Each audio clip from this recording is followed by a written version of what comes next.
I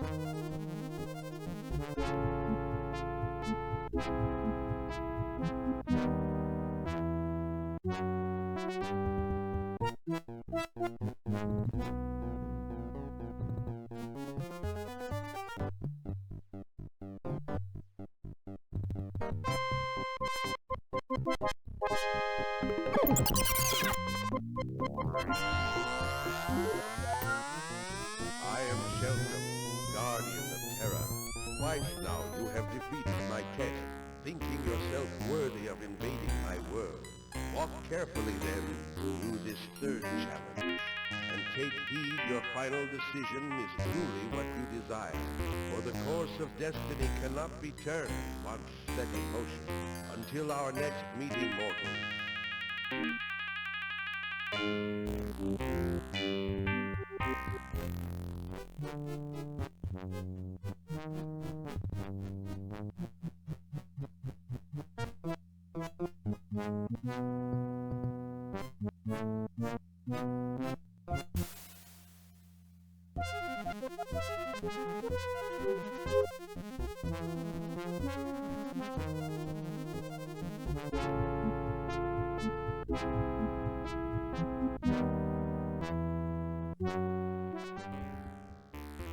Hello, and welcome to what will hopefully be what is the episode 0 of what will hopefully be a full playthrough of Might and Magic 3: Isles of Terra. So this is a game that's always had a soft spot in my heart. It was probably the first computer role-playing game I ever played, and there's a whole story behind that maybe I'll get into as we go through this, but always loved it. And I decided I wanted to do a playthrough. This isn't actually even the first time I've tried to do a playthrough on my channel before, but I didn't end up finishing it last time. I made it as far as, I believe, Swamp Town, and then life happened and didn't end up finishing it. So 2 things to know is, first of all, if it wasn't obvious already, this is not a blind playthrough. I'm pretty familiar with the game, and I'm particularly familiar with probably the first third of it or so.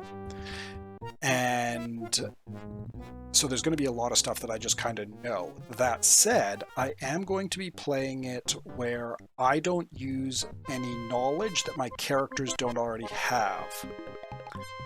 So I'm not going to be jumping around, going into late game areas to try and boost myself up or anything like that.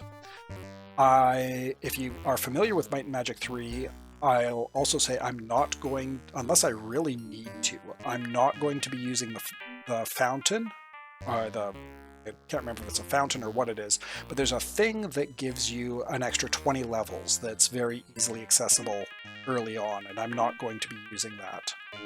So that's sort of how I'm going to be approaching the game itself. Now, the other thing is you'll notice that there's a whole bunch of nonsense going on my screen here, and that is because this is a modded playthrough.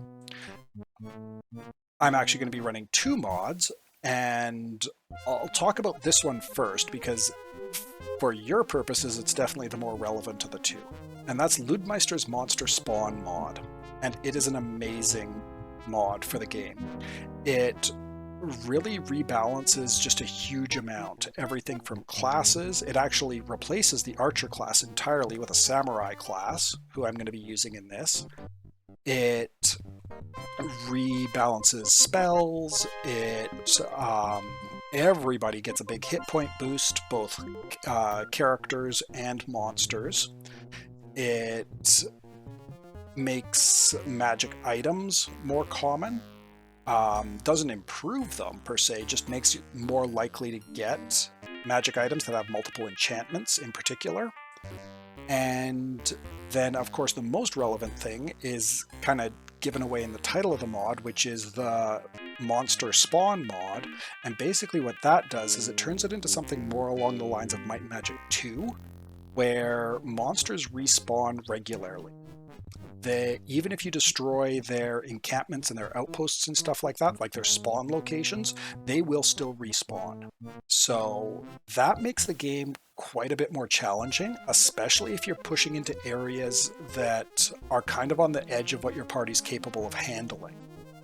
So it makes I feel for a much more interesting game, it really encourages you to push ahead as hard as you can, because if you exit out of a dungeon or something like that and then go back in, chances are the monsters will have respawned. Which, yeah, if you're struggling with the dungeon already, doing it multiple times doesn't make it easier. So that's the core thing behind the Ludmeister monster spawn mod. Now, the other mod you'll see here, you won't normally see this. It'll normally just be the game screen. But I wanted to show you guys all of this nonsense so that you had an idea of what I would see while playing. And this is an auto map mod. It's called Where Are We? And by the way, I'll put links to both of these mods in the description. And they both also work on Zine, so that's a good thing to know. And as a matter of fact, this actually works for a whole bunch of different games. I can't get it to list them all here, but Bard's Tale, Wizardry, all those sorts of games. It works on all of them, so that's helpful. Now, what this does is it gives me an auto map, first and foremost, and primarily that's what I use it for. But it also gives me a whole bunch of information, and I'm just going to hop into the game here so you can see. You'll see I'm actually recording this after I've recorded the first couple episodes, so yeah. Now, you see that this is a lot more lively now. Down here, we've got our party information. We've also got a clock, which in Might and Magic is extremely useful because time matters a lot. The day of the week matters, the time of day matters, all that sort of stuff is important to know, and you do have easy access to it just by clicking here. But this just saves me a mouse click. I can just glance over and look and be like, oh, it's 8:01 a.m. on Tuesday, day 2 of the year 500. So yeah, because one of the things I'm going to be trying to do is play this game fairly efficiently, and that means time management is going to be key, like making sure that I have buffs up when I need them, and they last the length of time that I need them, and all that sort of stuff. It also gives me a character sheet with their equipment. It tells me the damage of the different swords and stuff like that, and a lot of this is to just save time from having to dig through a guide or something like that. Like I can just look and be like, okay, a short sword does 2d3 damage, so it's going to do 3 to 9 damage. Cool. Leather armor gives an AC of 4. Now, I will say this doesn't play exceptionally well with the Monster Spawn mod. And again, that's because the Monster Spawn mod changes some core game files, and this looks to those game files to pull the data and then gets confused. That's why you see things like how Katrina here has 17 of 11 hit points when she has no buffs or anything like that going. I literally haven't taken a step. All I've done is created a party. So that's why it's day 2 instead of day 1. That's because of how it's pulling information from the game files. So it's not the data isn't perfect, but it's helpful enough that it can let me play through quite a bit more efficiently. The next thing that this does, and you'll see here the auto map as I start going around starts filling stuff in here. The next thing it does is it lets me see what is under tiles that I am standing on. So if I go over this fountain here, you'll see that it's got what happens when I toss a coin in. So if I toss a coin in here, the coin sinks in the sludge. And if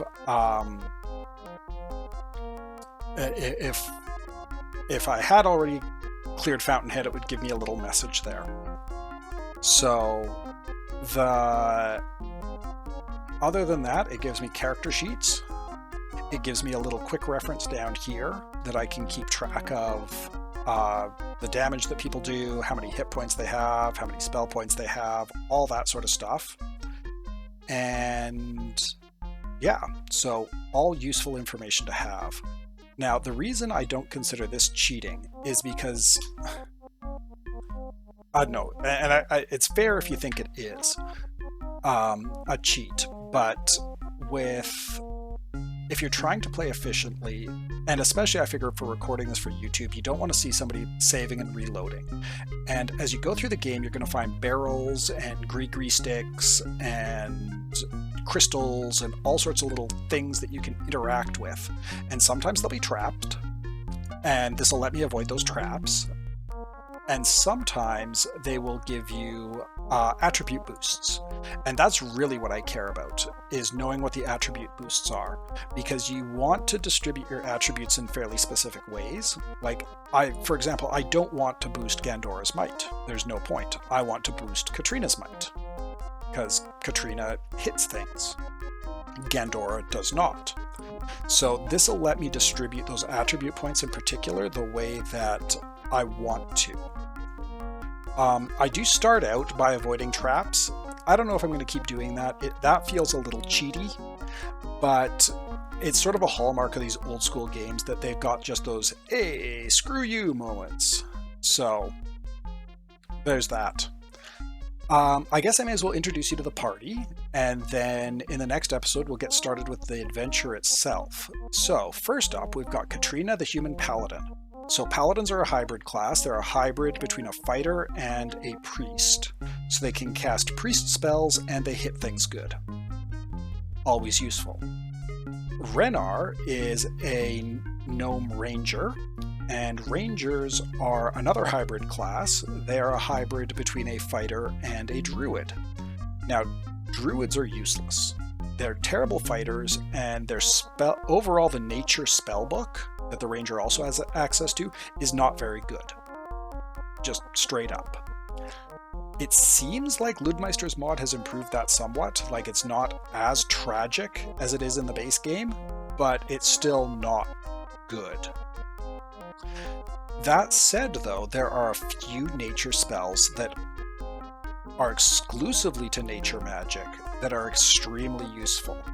Nature's Gate will get you into a town, and it'll be a town depending on what day of the week it is, but a good way to get yourself out of a dungeon or something like that if you have to. And then Walk on Water is pretty much essential if you want to beat the game. So that's why make sure I include a ranger, and I pretty much always include a ranger, because otherwise you gotta hope to find a walk on water item or something like that, which you probably will eventually, but still. Next up, we've got Septimus, the human samurai. And samurai are a combination of wizard and fighter, so they cast wizard spells and hit things. This is a revamp of the archer class. I don't know all of the differences. It seems like what they've done is made him a slightly better fighter, but we shall see how that plays out. Next up, we have Helmuth, the male dwarf ninja. And Helmuth is basically here. He's my only non-spellcaster. I guess I'll get that out of the way. He's the only person who doesn't have any magical ability. And his whole shtick is he's got the thievery skill. So he can open doors, open chests, and all that good stuff. Very useful skill to have. Then my last two characters are Alandra, the gnome priest. And she's basically a heal bot, very useful for buffing and stuff like that as well, and just you want to have a priest in your party. And then last up, we've got Gandora, the elf wizard. And wizards are basically what you'd expect. They zap things good with magic, and she'll end up doing hellacious amounts of damage towards the end game, but like most wizards in these sorts of games, starts out fairly weak. So, yeah, I guess I'll talk briefly about how I distributed my attributes here. The two attributes I tend to prioritize are endurance and speed. I try to make sure that everybody has good, at least some sort of a bonus in both of those. I will prioritize, for the frontline guys, I will prioritize, like Katrina here at least, has a might of 21. But like with Septimus here, he's got an endurance of 18, but only a might of 15. He's also got a high intelligence because that's what gives him his spell points. Likewise, Katrina has a high personality because that's what gives her spell points. And Renar has a mediocre intelligence and personality because that's what gives him spell points. And you just don't have high enough stats to give good stats to everything. But endurance and speed are really important, especially at the beginning of the game. endurance gives bonus hit points. And bonus hit points are, well, I mean, they keep you from getting dead. And getting dead means a trip back to the temple. And if you want to try and play the game efficiently, avoiding trips to the temple is really important. So everybody has a pretty high endurance of at least 17. Speed is also really important. Speed lets, if your speed gets high enough, you'll act before monsters. Acting before monsters is good, because then you kill them before they do damage to you. Speed is also probably the hardest attribute in the game to raise. Everything else can get boosted up.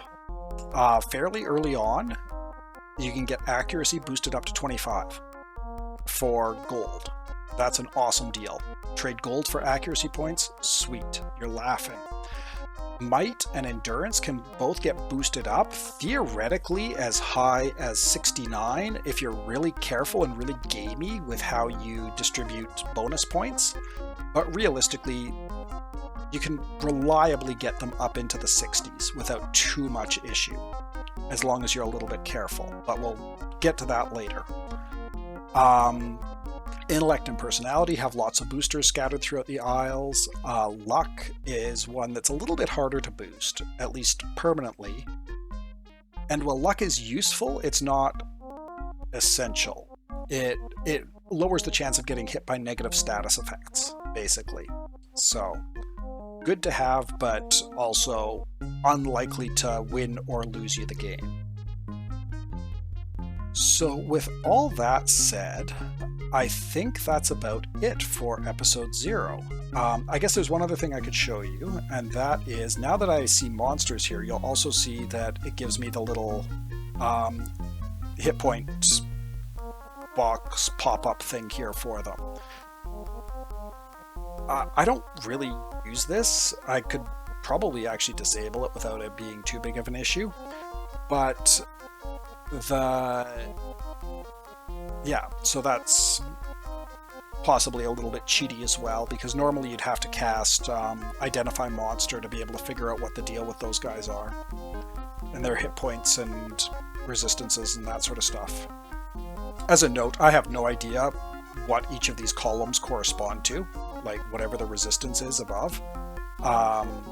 So if it says 5, 5, 5, or 10, or 50 in one of these, I have no idea what that actually corresponds to, and that's just a documentation thing in the Where Are We mod. So not as useful as it might originally look like, but still knowing their hit points and their AC and stuff like that can be quite helpful. And yeah, so I think that's going to be it for episode 0. I will catch you in the next episode, where we will set off to begin the adventure. And so until then, cheers.